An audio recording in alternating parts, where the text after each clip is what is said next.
Dia cuma pembantu di rumah mewah itu. Dia cuma anak majikan yang semua orang segani. Tapi siapa sangka, pertemuan mereka berubah jadi sesuatu yang tak pernah bisa ditebak arahnya. Apa yang sebenarnya terjadi di balik semua itu? Halo sahabatku semua, kali ini kita akan masuk ke kisah yang bisa mengguncang perasaan kalian, penuh ketegangan, drama, dan makna hidup yang dalam. Pastikan kalian sudah tekan tombol subscribe dan like, supaya nggak ketinggalan kisah-kisah berikutnya. Inilah kisah antara majikan tampan yang baik hati dengan pembantunya yang lugu dan menggoda. Beginilah kisahnya. Pagi itu, udara di rumah mewah milik keluarga Wijaya masih terasa sunyi. Raina baru 3 hari bekerja sebagai pembantu di rumah itu. Usianya masih 26 tahun, wajahnya manis, kulitnya bersih, dan tutur katanya halus. Ia berusaha bersikap sopan, bekerja cepat, dan tidak menarik perhatian. Tapi hari itu, ada kejadian yang mengubah semuanya. Saat Raina sedang membersihkan dapur, terdengar suara langkah kaki mendekat dari arah belakang. Ia pikir itu Bu Ratna, sang majikan. Tapi ternyata bukan. Seorang pria tinggi, wajahnya bersih, rambutnya rapi, dan gaya berpakaian mahal, masuk begitu saja tanpa menyapa. Pria itu menatap Raina tajam, seperti menilai sesuatu. "Kamu siapa?" tanyanya singkat, datar, tapi mengintimidasi. Raina gugup. Lap yang dipegangnya hampir jatuh. Maaf mas, saya Raina, pembantu baru." Pria itu tidak langsung menjawab. Matanya tetap mengarah ke Raina. Tatapan yang sulit ditebak. Antara curiga, bingung, atau tertarik? "Oke," katanya akhirnya. Lalu berbalik dan pergi begitu saja. Raina hanya bisa menarik napas lega. Tapi hatinya masih berdebar. Bukan karena takut, tapi karena pria itu tampak berbeda. Aura dingin tapi berkelas. Baru kemudian dari Mbak Lastri, pembantu senior, Raina tahu, pria tadi adalah Adrian. Anak tunggal dari Bu Ratna. Umurnya 30 tahun, lulusan luar negeri, dan katanya belum pernah dekat dengan siapapun di rumah ini. Raina tak tahu, pertemuan singkat itu adalah awal dari sesuatu yang akan mengguncang hidupnya, dan menghancurkan semua batas yang selama ini ia jaga rapat-rapat. Sejak pertemuan pertama itu, Raina merasa hidupnya berubah. Setiap kali berjalan melewati ruang tengah atau membawa nampan ke ruang makan, dia selalu merasa diawasi. Bukan oleh ibu majikannya, tapi oleh pria itu, Adrian. Awalnya Raina mengira cuma perasaannya saja. Tapi lama-lama, ia sadar, tatapan Adrian memang tak biasa. Pria itu sering berdiri diam di dekat tangga lantai 2, hanya untuk memperhatikan saat Raina lalu lalang. Kadang cuma beberapa detik, kadang cukup lama untuk membuat Raina gugup dan salah menaruh gelas. Di ruang makan, saat Raina menyajikan makanan, Adrian tidak pernah berbicara. Tapi matanya tak pernah lepas dari wajah Raina. Tatapan itu tidak kasar, tidak juga ramah, tapi cukup dalam untuk membuat Raina tak bisa tidur nyenyak. "Mas Adrian kenapa sih ngeliatin terus?" gumamnya dalam hati. Tapi dia tak berani bertanya langsung. Raina tahu dirinya hanya pembantu. Dan Adrian, anak majikan, tinggal di rumah seperti istana, punya mobil mewah, selalu terlihat tenang dan cerdas. Mereka berasal dari dunia yang sangat berbeda. Namun entah kenapa, semakin hari Raina justru makin penasaran. Pria itu seperti teka-teki. Kadang dingin, kadang muncul tiba-tiba di dapur hanya untuk ambil air minum. Padahal ada dispenser di kamarnya sendiri. Setiap kali muncul, suasana jadi hening, tegang, seolah waktu berhenti sebentar. Dan satu hal yang tak bisa dipungkiri Raina, ia mulai menunggu-nunggu momen itu. Momen singkat saat mata mereka bertemu, dan jantungnya berdebar tanpa sebab. Tapi Raina belum tahu, tatapan itu bukan sekadar tatapan. Ada sesuatu yang Adrian sembunyikan. Sesuatu yang bisa mengubah segalanya. Pagi itu, dapur terasa lebih sibuk dari biasanya. Ibu Ratna mengadakan arisan dengan ibu-ibu komplek, dan Raina harus menyiapkan banyak hal dalam waktu singkat. Tangannya bergerak cepat, pikirannya sibuk mencocokkan daftar minuman. Tanpa sadar, dia memasukkan gula ke dalam cangkir kopi hitam pesanan Adrian. Beberapa menit kemudian, suara langkah cepat terdengar dari arah ruang makan. Pintu dapur terbuka keras. Adrian berdiri di ambang pintu, membawa cangkir yang isinya tinggal setengah. Wajahnya masam. Matanya menatap tajam ke arah Raina. "Kamu yang bikin kopi ini?" tanyanya dingin. Raina mengangguk pelan. "Iya, Mas. Maaf, ada yang salah." Adrian mengangkat alis. "Aku minta kopi hitam. Ini manis banget. Kamu pikir aku anak kecil?" Nada bicaranya tajam, menusuk. Beberapa pelayan lain yang sedang lewat langsung diam. Wajah Raina memerah, bukan hanya karena malu, tapi karena merasa disalahkan di depan umum. Tangannya gemetar menahan perasaan. Ia hanya bisa membungkuk pelan. "Maaf, Mas. Saya kurang teliti." Adrian tidak menjawab. Ia hanya menatapnya sesaat, lalu membalikkan badan dan pergi begitu saja. Suasana dapur langsung tegang. Beberapa rekan kerja Raina hanya bisa saling pandang.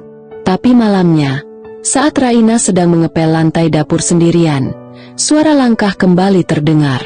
Kali ini pelan. Saat dia menoleh, Adrian berdiri di sana. Baju tidurnya santai, tangan menyelip di saku celana. "Aku minta maaf soal tadi," ucapnya pelan. "Aku terlalu keras." Raina menatapnya bingung. Tak menyangka pria itu datang sendiri. "Tidak apa-apa, Mas. Saya memang salah."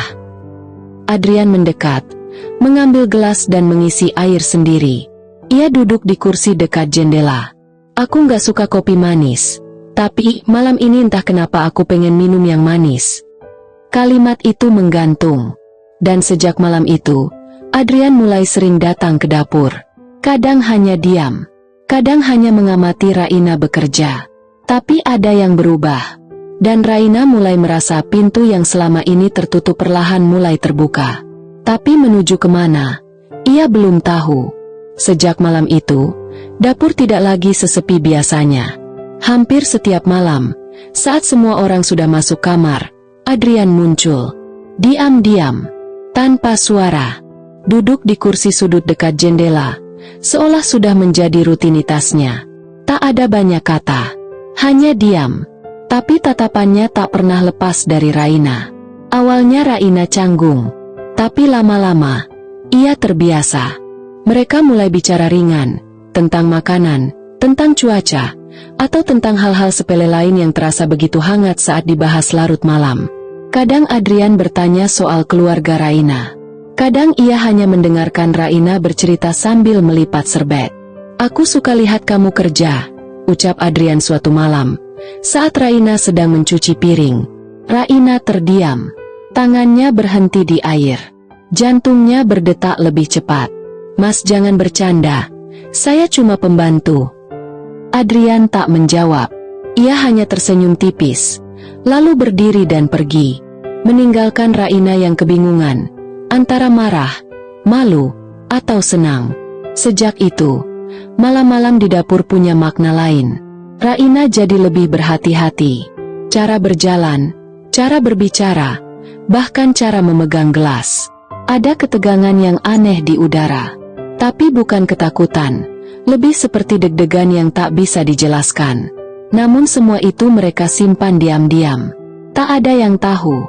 Tidak Bu Ratna, tidak juga pelayan lain. Semua terjadi dalam sunyi, di balik pintu dapur yang sederhana. Tapi bisakah semua tetap tersembunyi? Atau hanya menunggu waktu sampai semuanya terbongkar? Karena cinta, kalau disembunyikan terlalu lama, pasti akan bocor juga. Raina tahu batasnya. Dia hanya pembantu, tinggal di kamar sempit belakang dapur, tanpa fasilitas mewah, tanpa hak untuk berharap lebih. Tapi akhir-akhir ini, dirinya mulai berubah.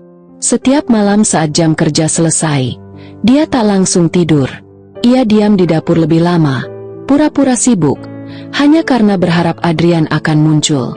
Kadang Adrian datang, kadang tidak, tapi Raina tetap menunggu. Deg-degan, malu, tapi senang. Dan itu yang paling menakutkan. Bukan karena Adrian menatapnya seolah ia bukan orang biasa, tapi karena hatinya sendiri mulai menyimpang dari logika. Pernah suatu malam, saat Raina sedang memotong buah, Adrian berdiri sangat dekat di belakangnya. Tangannya tanpa sengaja menyentuh tangan Raina. Hanya sesaat, tapi cukup membuat tangan itu gemetar. Pisau nyaris jatuh. "Maaf," bisik Adrian pelan. Raina tidak menjawab. Ia hanya menarik napas dalam. Menunduk. Ia tidak bisa menatap wajah pria itu. Karena ia tahu, kalau menatap lebih lama, dia mungkin tak akan bisa melawan perasaannya sendiri. Dan benar saja. Saat kembali ke kamar malam itu, Raina tidak bisa tidur. Wajah Adrian terus muncul di kepalanya. Senyumnya, tatapannya, bahkan suaranya yang pelan tapi membuat tubuhnya seperti lemas. Apa ini? Kagum?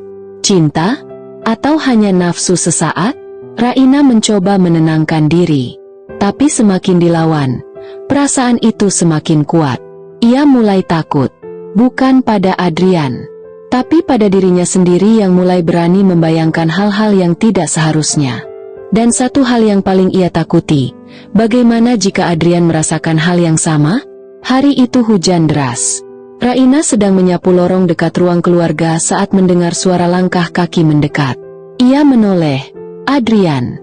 Ia berdiri sambil membawa muk kopi, mengenakan jaket tipis, tampak santai. Raina spontan tersenyum kecil. "Mau ditambahin air hangat, Mas?" Adrian mengangguk. "Boleh, tapi nanti aja. Aku temani kamu dulu di sini."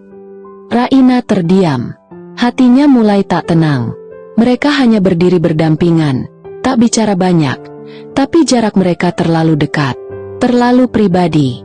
Dan Raina merasakannya, bukan hanya degup jantung sendiri, tapi juga sorot mata Adrian yang tak seperti biasanya. Hangat, tenang, tapi terlalu dalam. Tiba-tiba terdengar suara sepatu hak dari ujung lorong. Raina langsung mundur satu langkah. Terlambat. Bu Ratna berdiri di sana. Wajahnya datar, tapi mata tajamnya langsung menatap Raina dari ujung kepala sampai kaki. Lalu berpindah ke Adrian. "Adrian," suaranya tenang tapi mengandung tekanan. "Kamu ngapain ngobrol sama dia?" Raina menunduk dalam. Tangan menggenggam gagang sapu erat-erat. Adrian hanya menjawab santai. "Cuma ngobrol, Ma." "Obrolan seperti apa? Sampai kamu berdiri segitu dekatnya sama pembantu?" Nada bicara Bu Ratna berubah, tajam dan menusuk. Lalu matanya kembali ke arah Raina. "Kamu, jangan terlalu nyaman di rumah ini. Ingat posisi kamu." Raina ingin bicara, ingin menjelaskan bahwa tak ada yang aneh, tapi lidahnya keluh. Adrian menatap ibunya, lalu menatap Raina yang tampak pucat. Ia tahu, mulai saat itu, ibunya akan memperhatikan mereka. Dan benar saja, sejak hari itu, gerak-gerik Raina mulai diawasi. Setiap langkahnya seperti ada mata yang mengikuti. Bahkan saat ia membawa cucian ke atas pun, Bu Ratna sering tiba-tiba muncul. Raina sadar, hidupnya tidak akan tenang lagi. Tapi ia juga sadar, ia sudah terlalu jauh terlibat. Hari itu hujan turun rintik-rintik sejak sore. Rumah besar itu sunyi. Para tamu belum datang, tapi suasana sudah terasa berbeda. Adrian akan merayakan ulang tahunnya yang ke-30 malam itu. Acara besar. Ibu Ratna bahkan mendatangkan catering mewah dan dekorasi elegan dari event organizer langganan pejabat. Di dapur, Raina sibuk membantu menata gelas dan makanan kecil. Tapi hatinya tidak tenang. Sejak insiden di lorong dengan Bu Ratna, ia dan Adrian sudah jarang bicara. Bahkan malam-malam di dapur pun kini kosong tanpa sosok pria itu. Tiba-tiba, saat ia sedang mengatur sendok, sebuah amplop kecil diselipkan ke dalam saku celemeknya. "Cepat, diam-diam." Raina menoleh. Adrian berdiri di dekat rak bumbu, pura-pura memilih sesuatu. Hanya sekejap, lalu pergi. Raina menatap amplop itu. Tangannya gemetar saat membukanya. Tulisan tangan Adrian terbaca jelas. "Datang ke taman belakang jam 8 malam. Pakai baju terbaikmu. Jangan bilang siapa-siapa." Adrian. Raina terdiam lama. Ia bingung. Tapi juga penasaran. Apa maksud Adrian? Kenapa mengundang secara sembunyi-sembunyi? Malamnya, tepat pukul 8, setelah memastikan tak ada yang melihat, Raina menyelinap ke taman belakang. Ia memakai dress biru tua milik sepupu yang dulu sempat ditinggalkan di kontrakan, yang selama ini hanya disimpan dalam koper. Taman belakang penuh lampu gantung. Musik lembut mengalun. Tamu-tamu berkumpul di halaman depan. Jadi area itu relatif sepi. Adrian berdiri di bawah lampu taman, mengenakan jas abu-abu dan tersenyum begitu melihat Raina datang. "Kamu datang," katanya pelan. Raina menunduk. "Ini nggak pantas, Mas. Tapi aku yang minta kamu kesini." Dan malam itu, untuk pertama kalinya, Raina berdiri di samping Adrian, bukan sebagai pembantu, tapi sebagai seseorang yang dianggap penting. Walau hanya sebentar, walau hanya diam-diam. Tapi yang mereka tidak tahu, malam itu tidak akan berlalu tenang. Karena seseorang sudah mengintai dari balik tirai lantai atas. Mata yang sejak awal tidak pernah suka melihat mereka bersama. Di bawah cahaya lampu taman yang temaram, Raina berdiri canggung.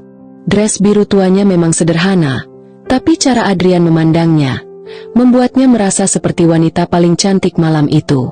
Mereka tak banyak bicara, hanya berdiri berdampingan, menyaksikan dari kejauhan para tamu di halaman depan menikmati hidangan dan musik. Sesekali Adrian menyentuh lengannya, ringan saja, tapi cukup membuat tubuh Raina bergetar. Lalu terdengar musik dansa lembut dari pengeras suara. Adrian mengulurkan tangan. "Mau?" tanyanya, setengah berbisik. Raina sempat menolak, tapi Adrian tetap berdiri di sana, menunggu. Akhirnya, dengan ragu, Raina menaruh tangannya di tangan Adrian. Mereka berdansa pelan. Tak sempurna, tapi saat itu, semuanya terasa benar. Tak ada aturan, tak ada batas. Hanya dua orang yang ingin menikmati waktu tanpa tekanan dunia luar. Tapi kebahagiaan mereka hanya bertahan 5 menit. Tiba-tiba, suara langkah keras terdengar mendekat. Raina langsung melepas tangan Adrian. Ia tahu suara itu. Dan benar saja, di ujung taman, Bu Ratna berdiri dengan wajah penuh amarah.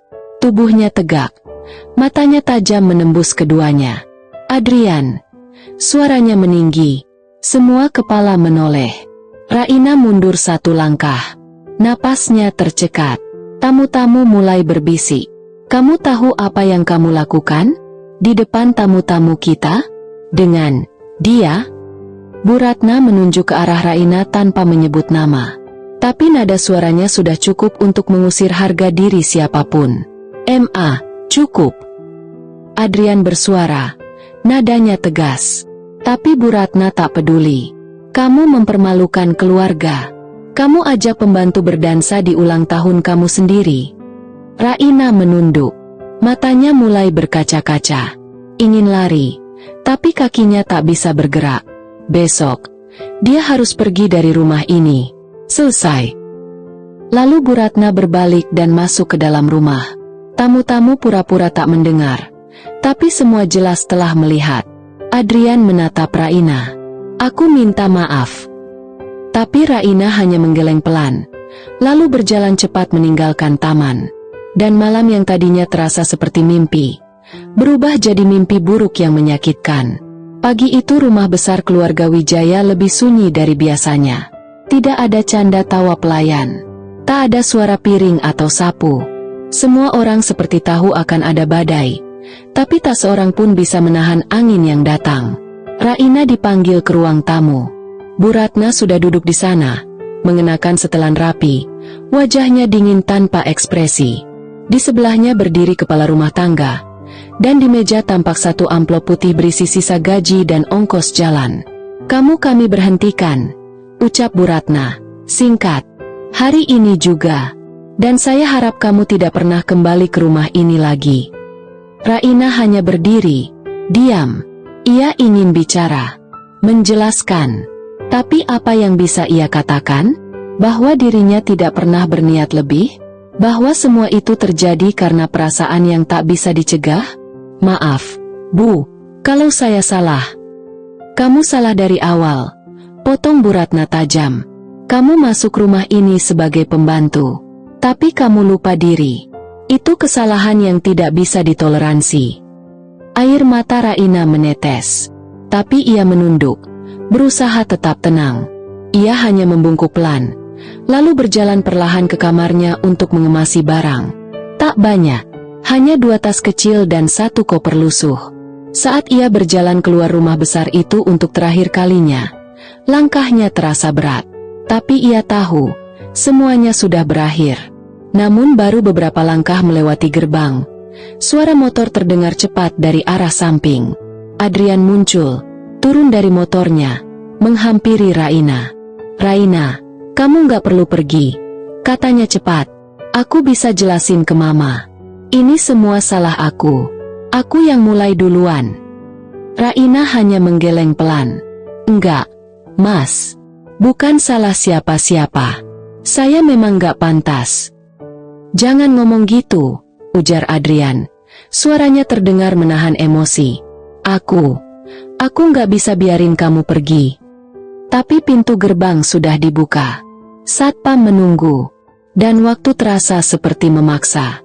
"Aku harus pergi, Mas. Tapi tolong, jangan datang cari saya. Kita berasal dari dunia yang beda." Lalu Raina melangkah pergi, tanpa menoleh lagi. Hujan rintik mulai turun, dan Adrian hanya berdiri di depan gerbang rumahnya sendiri. Untuk pertama kalinya merasa benar-benar sendirian. Tapi dalam hatinya, ia tahu, ini belum selesai. 3 bulan berlalu sejak Raina meninggalkan rumah keluarga Wijaya. Tak ada kabar, tak ada pesan. Hari-harinya kini dipenuhi dengan rutinitas sederhana. Bangun pagi, membantu di kios sayur milik temannya di pasar tradisional, lalu pulang ke kamar kontrakan kecil di gang sempit. Tak ada lampu kristal, tak ada lantai marmer, hanya tanah becek, bau ikan, dan suara tawar-menawar. Tapi anehnya, Raina merasa lebih tenang. Meski hatinya masih sering nyeri setiap kali mengingat malam terakhir bersama Adrian. Pagi itu, pasar ramai seperti biasa. Raina sedang menata tomat ketika suara itu terdengar. "Maaf, ini tomatnya segar semua, kan?" Suara berat, lembut, tapi terlalu familiar. Raina menoleh, dan waktu seperti berhenti. Di depannya berdiri Adrian. Rambutnya sedikit lebih panjang, bajunya sederhana, tak ada jam mahal di pergelangan tangan.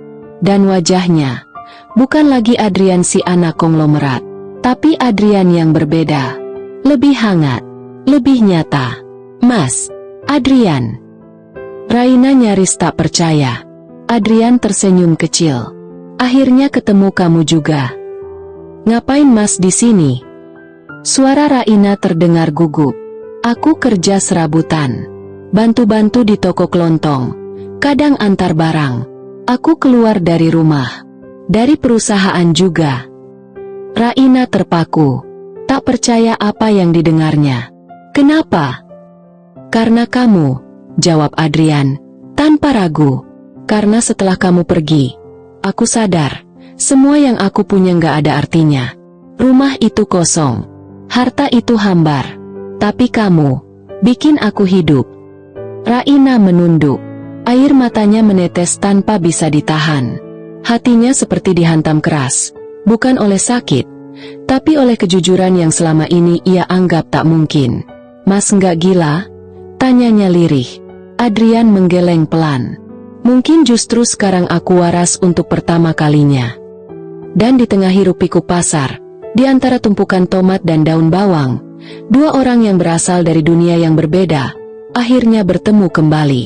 Tapi kali ini, dengan kehidupan yang sama-sama mereka pilih sendiri. Tapi apakah dunia akan membiarkan mereka terus bersama? Setelah pertemuan di pasar itu, dunia Raina berubah lagi. Tapi kali ini bukan karena kemewahan. Justru sebaliknya. Kehidupan barunya dimulai di sebuah rumah kos tua di gang sempit. Temboknya retak, atapnya bocor kalau hujan deras. Tapi di dalam kamar kecil nomor 7, ada satu hal yang membuat Raina merasa hangat. Adrian. Ya, Adrian kini bukan lagi anak majikan. Ia tinggal di kamar sebelah, menyewa bulanan, hidup dari uang hasil bantu-bantu di toko dan kerja kasar di gudang. Awalnya, Raina bingung. Dia pikir, kehadiran Adrian hanya sementara. Tapi minggu demi minggu berlalu, Adrian tidak pergi. Ia mulai terbiasa dengan nasi bungkus, tidur dengan kipas angin yang berisik, dan suara gaduh dari tetangga kos. "Kamu yakin sanggup hidup kayak gini, Mas?" tanya Raina suatu malam saat mereka duduk berdua di depan kamar sambil makan gorengan. Adrian hanya tersenyum. "Kamu aja kuat. Masa aku enggak?" Raina diam, tapi hatinya campur aduk. Ia bahagia, karena untuk pertama kalinya, mereka benar-benar setara. Tapi ia juga takut. Takut kalau dunia luar suatu saat akan datang menghantam mereka lagi. Hidup bersama di lingkungan yang keras bukan hal mudah. Mereka harus belajar menahan ego, belajar makan seadanya, belajar menertawakan nasib, bukan mengeluh. Tapi di setiap malam yang sepi, saat hanya ada lampu redup dan suara hujan menetes di atap seng, mereka tahu satu hal, mereka tidak sendiri. Raina tahu, ia tidak bermimpi. Adrian benar-benar ada di sana, bersamanya, di titik terendah hidupnya. Tapi apakah cinta saja cukup? Karena hidup bukan hanya soal rasa, tapi soal kekuatan untuk bertahan saat kenyataan mulai menggigit pelan-pelan. Hari itu Raina baru saja pulang dari pasar, bawa 2 kantong belanjaan. Baru saja ia letakkan barang di dapur kos ketika suara motor metik berhenti di depan gang. Biasa, tapi yang membuat jantung Raina berdetak cepat adalah suara langkah kaki berat dan suara pria dewasa yang terdengar dingin, tegas. "Adrian, keluar kamu." Raina membeku. Nafasnya tercekat. Itu suara yang tak asing. Ia pernah dengar saat Adrian bicara lewat telepon dengan ayahnya, Pak Wijaya. Adrian keluar dari kamar dengan wajah pucat. Lelaki gagah berusia 60-an berdiri di depan pintu kos. Pakai batik mahal. Wajahnya kaku. Matanya menatap langsung ke anaknya. "Kamu bikin malu keluarga. Kamu pikir kamu siapa tinggal di tempat kumuh begini sama pembantu?" bentaknya, tanpa basa-basi. Orang-orang kos mulai mengintip dari balik pintu. Suasana jadi hening, tegang. Semua mata tertuju pada mereka. "Pak, jangan bicara seenaknya. Raina bukan pembantu. Dia perempuan yang saya pilih, yang saya cintai," kata Adrian berani, meskipun suaranya bergetar. Pak Wijaya makin marah. "Kamu pikir hidup bisa jalan dengan cinta doang? Kalau kamu terus kayak begini, kamu bukan anak saya lagi." Raina berdiri di belakang Adrian, menahan air mata. Ia ingin bilang sesuatu, tapi lidahnya keluh. Pak Wijaya melemparkan kartu nama ke lantai. "Kalau kamu sadar, telepon saya. Tapi ingat, itu pintu terakhir." Lalu dia pergi, meninggalkan keheningan, meninggalkan luka. Adrian menunduk, memungut kartu nama itu, lalu meremasnya pelan. Hari itu, Raina melihat Adrian rapuh untuk pertama kalinya. Tapi ia juga tahu, di balik itu, ada pilihan besar yang harus mereka ambil. Sejak kedatangan ayahnya, Adrian jadi sosok yang berbeda. Dia tetap ada di kos, tetap makan bareng Raina, tetap tidur di kamar sebelah. Tapi ada yang hilang dari sorot matanya. Ia lebih sering diam. Senyumnya tak selebar dulu. Bahkan, ketika Raina mencoba bercanda, Adrian hanya mengangguk pelan, seolah pikirannya jauh ke tempat lain. Suatu malam, saat hujan deras mengguyur atap seng, Raina nekat bertanya, "Mas, kamu nyesel ya tinggal di sini?"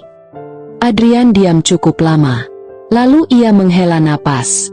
"Kadang aku mikir, apa aku egois narik kamu masuk ke hidupku kayak gini?" Raina menatapnya tajam. "Kamu pikir aku nggak tahu risiko? Aku bukan anak kecil. Aku nggak butuh kaya, Mas. Aku cuma butuh kamu yang dulu." Adrian tertunduk. Suasana di kamar jadi tegang. Hujan di luar makin deras, tapi suasana di dalam lebih dingin. Raina tahu, hati Adrian sedang digoyang, antara cinta dan darah, antara dirinya dan keluarganya. Beberapa hari kemudian, Adrian mulai sering keluar pagi-pagi dan pulang larut malam. Saat ditanya, jawabannya selalu singkat. Ada urusan. Raina curiga. Tapi ia diam. Ia tidak ingin jadi perempuan posesif. Tapi ketika ia lihat selembar kertas undangan interview dari perusahaan ayah Adrian di meja, dadanya langsung sesak. Mas, kamu mau balik ke keluarga kamu? Adrian tak menjawab. Hanya menatap kosong keluar jendela. Hari itu, Raina merasa seperti kembali ke titik nol. Seolah waktu berjalan mundur. Semua yang mereka perjuangkan, semua pengorbanan, semua luka mau dibuang begitu saja? Dan pertanyaan paling pahit muncul dalam pikirannya. Apakah cinta mereka cukup kuat untuk melawan kenyataan? Atau akan kalah oleh tekanan yang tak henti datang? Pagi itu, Raina terbangun lebih awal dari biasanya. Tapi ranjang Adrian kosong. Dapur sepi. Tak ada aroma kopi atau suara ceret. Ia langsung gelisah. Pikirannya melayang ke interview yang pernah ia lihat. Dan rasa takut itu makin nyata saat ia melihat kertas kecil di meja makan. Satu kalimat ditulis tangan oleh Adrian. Aku harus pergi sebentar. Maaf. Raina langsung merasa kosong. Ia coba hubungi Adrian, tapi tak diangkat. Beberapa jam kemudian, ia dapat pesan singkat. Jangan cari aku dulu. Hari-hari berikutnya berubah jadi neraka. Raina kehilangan selera makan. Ia menangis diam-diam di dapur, berusaha tegar di depan teman-teman kos. Tapi hatinya runtuh perlahan. Sampai suatu sore, saat Raina keluar beli sayur, ia melihat mobil hitam berhenti di ujung gang. Seorang pria turun, memakai jas rapi, dan itu Adrian. Tapi yang bikin Raina nyaris roboh bukanlah penampilan Adrian yang kini seperti bos muda, melainkan wanita yang turun di belakangnya. Wanita muda, cantik, dengan blazer mahal dan menggandeng tangan Adrian dengan mesra. Raina tak bisa bergerak. Napasnya tercekat. Matanya berkaca-kaca. Adrian sempat menoleh. Pandangan mereka bertemu. Tapi bukannya mendekat, Adrian justru memalingkan wajah dan masuk ke mobil lagi bersama wanita itu. Tanpa satu kata, tanpa satu penjelasan. Seolah Raina tak pernah berarti. Saat mobil itu menjauh, dunia Raina runtuh dalam diam. Apa selama ini ia cuma pelarian? Cuma tempat singgah sementara Adrian butuh tempat bersembunyi dari keluarganya? Sore itu, di depan warung sayur, Raina merasa dipatahkan oleh orang yang paling ia percaya. Setelah kejadian di ujung gang itu, Raina menghilang dari kos. Ia kembali ke kampung, membawa koper kecil dan luka besar yang belum sempat dijahit. Semua orang mengira ia pulang untuk menenangkan diri. Padahal kenyataannya, ia ingin menghilang. Dari semua kenangan, dari semua rasa. 1 bulan berlalu, tanpa kabar, tanpa pesan. Hingga suatu malam, sebuah motor trail berhenti di depan rumah tua di kampung Raina. Pria itu turun, dengan helm di tangan dan mata penuh cemas. Adrian. Ibunya Raina yang membukakan pintu langsung terpaku. Kamu Adrian? Iya, Bu. Saya mau ketemu Raina. Raina keluar dengan wajah dingin. Tubuhnya kurusan. Tatapannya tak sehangat dulu. Ada urusan apa lagi kesini? Tanyanya pelan. Adrian menghela napas dalam-dalam. Lalu mengeluarkan amplop besar dan menyerahkannya. Ini, semua surat dari ayahku. Dia sengaja atur itu semua. Wanita itu bukan tunangan, tapi pegawai ayahku. Semua cuma rekayasa biar kamu pergi. Biar aku tunduk lagi jadi pewaris. Raina tak bicara. Hanya menatap lekat mata Adrian yang kini penuh luka. Aku nggak bisa. Aku mundur dari perusahaan. Aku tinggalin semuanya. Tapi aku kehilangan kamu. Tangis Adrian pecah. Ia berlutut di depan Raina, di tanah merah halaman rumah. Aku nggak mau jadi siapa-siapa kalau bukan sama kamu. Raina gemetar. Air matanya jatuh. Tapi hatinya masih terlanjur terluka. Ia mencintai pria ini sepenuh hati. Tapi rasa takut untuk disakiti lagi lebih besar dari rindu yang ia tahan. Dan malam itu, Raina tak menjawab apa-apa. Ia masuk kembali ke rumah, meninggalkan Adrian sendirian di halaman. Cinta mereka memang besar, tapi kadang cinta saja tidak cukup jika luka terlalu dalam dan waktu terlalu terlambat. Kisah ini mengajarkan bahwa cinta sejati bukan hanya soal perasaan, tapi juga soal keberanian untuk jujur, melindungi, dan memperjuangkan. Ketika kepercayaan dikhianati, luka yang ditinggalkan tak mudah sembuh meski dengan penyesalan. Terkadang, keputusan yang kita anggap benar justru menghancurkan hati orang yang paling kita sayangi. Maka, jangan pernah menunda kejujuran dan jangan pernah membiarkan orang yang tulus pergi tanpa penjelasan. Karena tidak semua yang pergi akan kembali. Terima kasih sahabat setiaku yang sudah menonton. Jangan lupa subscribe dan like-nya ya. Wassalamualaikum warahmatullahi wabarakatuh.